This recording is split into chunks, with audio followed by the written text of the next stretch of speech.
कर्ण द्वापर युग के महान योद्धा में से एक थे, लेकिन उनको मिला श्राप उनकी मौत का कारण बन गया। कर्ण को उनके जीवन काल में 2 श्राप मिले थे। उन्हें पहला श्राप उनके गुरु भगवान परशुराम ने दिया था, जबकि दूसरा श्राप एक ब्राह्मण ने दिया था।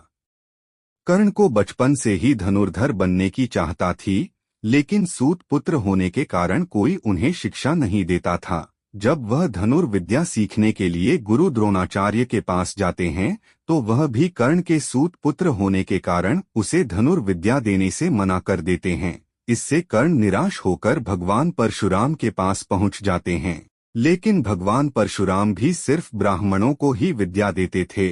अब कर्ण किसी भी तरह से धनुर्विद्या सीखना चाहता था, तो वह भगवान परशुराम से झूठ बोलता है कि वह ब्राह्मण है। भगवान परशुराम भी कर्ण को ब्राह्मण समझकर उसे शिक्षा देने लगते हैं। जब कर्ण की शिक्षा खत्म होने वाली होती है, तब एक दिन उनके गुरु भगवान परशुराम दोपहर के समय कर्ण की जंघा पर सिर रखकर आराम कर रहे होते हैं।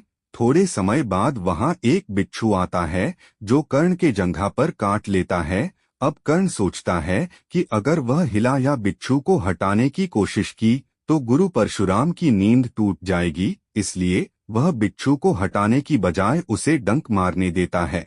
कर्ण काफी समय तक बिच्छू के डंक से होने वाले दर्द को सहता रहता है।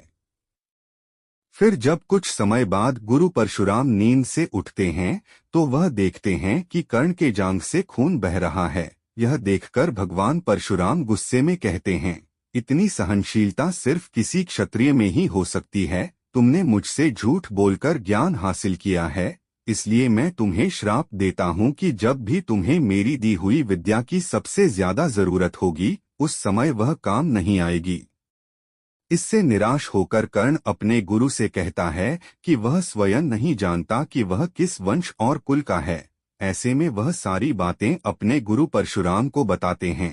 यह जानने के बाद भगवान परशुराम को श्राप देने पर पछतावा होता है, लेकिन दिया हुआ श्राप वापस नहीं लिया जा सकता था। इसलिए वह अपना विजय धनुष कर्ण को वरदान के रूप में देते हैं।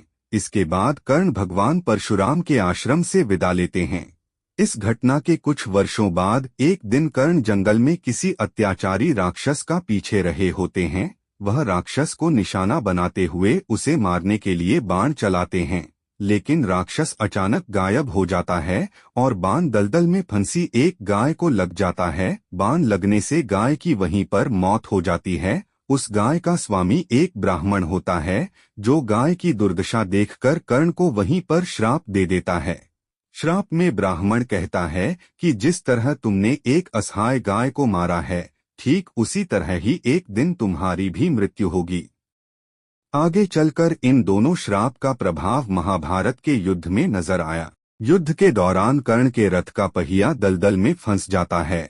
जब कर्ण उसे निकालने के लिए रथ से उतरता है, तभी अर्जुन बाण चला देता है, जिससे कर्ण की मृत्यु हो जाती है।